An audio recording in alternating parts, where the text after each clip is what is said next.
Hello నమస్తే నేను Ashok AP liquor కేసుకు సంబంధించి ఈరోజు సుప్రీంకోర్టులో ఒక కీలక పరిణామం చోటు చేసుకుంది. ఏసీబీ కోర్టు ఇచ్చేటువంటి బెయిల్ని రద్దు చేయాలని చెప్పేసి ముగ్గురు వ్యక్తులకు సంబంధించి బెయిల్ని క్యాన్సిల్ చేయాలని చెప్పేసి ఇటు సిట్ అధికారులు హైకోర్టును ఆశ్రయిస్తూ వచ్చారు. హైకోర్టు దాన్ని విచారణ జరిపిన తర్వాత ఆ ముగ్గురిని తిరిగి సరెండర్ అవ్వాలని చెప్పేసి కూడా హైకోర్టు తీర్పు ఇచ్చింది. ఆ ముగ్గురు ఎవరంటే గోవిందప్ప బాలాజీ, ఓఎస్డీ కృష్ణమోహన్ రెడ్డి, అలాగే ధనుంజయ రెడ్డి. వీళ్ళ ముగ్గురికి సంబంధించి గతంలో వీళ్ళు లిక్కర్ కేసుకు సంబంధించి ప్రధానంగా అభియోగాలు మోపడుతున్నారు. వీళ్ళకి సంబంధించి ఆరోపణలు ఎదుర్కొన్న నేపథ్యంలో మొన్నటి వరకు కూడా జైల్లో ఉంటూ వచ్చారు. ఆ తర్వాత ఏసీబీ కోర్టు రెగ్యులర్ కండిషన్ బెయిల్ని కూడా ఇస్తూ వచ్చింది. ఆ తర్వాత ఆ బెయిల్ని కూడా క్యాన్సిల్ చేయాలని చెప్పేసి హైకోర్టులో పిటిషన్ దాఖలు చేసినటువంటి సిట్ అధికారులు ఒక విధంగా హైకోర్టులో సక్సెస్ సాధిస్తూ వచ్చారు. సిట్ ఇచ్చినటువంటి అంశాలు కావచ్చు, లేదంటే సిట్కి సంబంధించినటువంటి న్యాయమూర్తులు అక్కడ వాదించినటువంటి వాదనలు విన్నటువంటి జడ్జి దీనికి సంబంధించి కూడా ఒక తీర్పునిస్తూ వచ్చారు.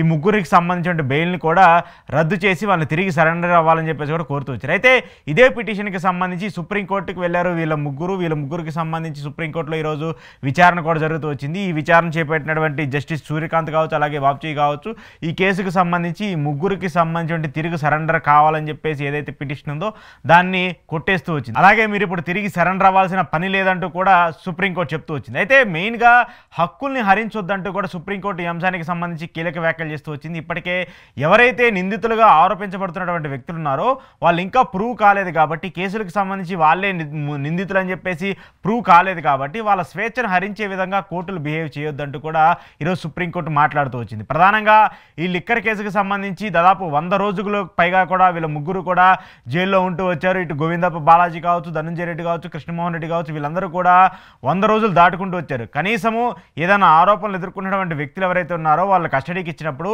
90 రోజుల తర్వాత నార్మల్ బెయిల్కి అంగీకారం ఉంటూ ఉంటుంది. సో ఆ ప్రాతిపదికనే వీళ్ళ ముగ్గురికి కూడా బెయిల్ ఇస్తూ వచ్చింది ఏసీబీ కోర్టు. కానీ దాన్ని కూడా సవాల్ చేస్తూ ఇటు సిట్ అధికారులు హైకోర్టుకు వెళ్ళటం, హైకోర్టు దానికి సంబంధించి తీర్పు ఇవ్వటం, అదంతా కూడా మళ్ళీ తిరిగి సరెండర్ అవ్వాలి, ఈ రోజు సరెండర్ అవ్వాలని చెప్పేసి కూడా చెప్తూ వచ్చింది. అయితే ఇది చివరి రోజు కావడంతో వాళ్ళు సుప్రీంకోర్టు తలుపు తట్టారు. సుప్రీంకోర్టు కూడా దీనికి సంబంధించి వాళ్ళకి ఒక పాజిటివ్ రెస్పాన్స్ అయితే ఇస్తూ వచ్చింది. దాంతోపాటు సుప్రీంకోర్టుకు సంబంధించి కీలక ఆదేశాలు జారీ చేస్తూ వచ్చింది. సిట్కి వెంటనే దీనికి కౌంటర్ దాఖలు చేయండి, 10 రోజుల్లోపు కౌంటర్ దాఖలు చేయండి, వీళ్ళని ఎందుకు అరెస్ట్ చేస్తున్నారు, ఏంటి ఈ కేసుకు సంబంధించిన పరిమితి ఎంతవరకు వచ్చింది, ఈ వివరాలు ఏంటి, ఇప్పటిదాకా అరెస్ట్ చేసినటువంటి వ్యక్తులు ఇచ్చినటువంటి స్టేట్మెంట్ ఏంటి, దానికి సంబంధించి మీరు సేకరించినటువంటి డేటా ఏంటి, వాటన్నిటినీ కూడా పూర్తి స్థాయిలో వివరణ ఇవ్వాలని చెప్పేసి కూడా కౌంటర్ దాఖలు చేయాలని చెప్పేసి కూడా సుప్రీంకోర్టు తెలుపుతూ వచ్చింది. ఆ తర్వాత సిట్ కౌంటర్ దాఖలు చేసిన తర్వాత దాన్ని పరిశీలించిన తర్వాత మళ్ళీ ఈ ముగ్గురికి సంబంధించిన అంశాలకు సంబంధించి కూడా కౌంటర్ దాఖలు చేసే పరిస్థితి కూడా ఉంటుంది. సో ఓవరాల్గా చూసుకుంటూ ఉన్నప్పుడు ఈ లిక్కర్ కేసుకి సంబంధించి ఇక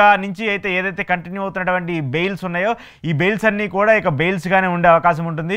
మళ్ళీ తిరిగి సరెండర్ అవ్వాలనో లేదంటే వీళ్ళందరినీ మళ్ళీ తిరిగి అరెస్ట్ చేసి జైల్లో పెట్టాలని చెప్పేసి కక్ష సాధింపు చర్యలుగా కూటమి ప్రయత్నిస్తుందని చెప్పేసి వైసీపీ ఏదో అయితే ఆరోపణలు చేస్తుందో ఆ ఆరోపణలన్నిటికీ కూడా సుప్రీంకోర్టులో ఒక విధంగా ఊరట లభించినట్టే మనం చూడాలి. అయితే ఈ కేసుకు సంబంధించి ఇంకా తీవ్ర స్థాయిలో ఆరోపణలు ఎదుర్కొంటూ జైల్లో మగ్గుతున్నటువంటి చెవిరెడ్డి భాస్కర్ రెడ్డి కావచ్చు, అలాగే రాజ్ కసిరెడ్డి కావచ్చు, ఇలాంటి కొంతమంది వ్యక్తులందరూ కూడా ఇంకా ఈ లిక్కర్ కేసుకు సంబంధించి ఆరోపణలు ఎదుర్కొంటూ ఉన్నారు. వాళ్ళందరూ కూడా బెయిల్ కోసం అప్లై చేసుకుంటూ వస్తున్నప్పటికీ కూడా కోర్టులు మాత్రం బెయిల్స్ ఇచ్చే పరిస్థితి కనిపించట్లేదు. వాళ్ళని ఇంకా మేము విచారించాల్సి ఉంది.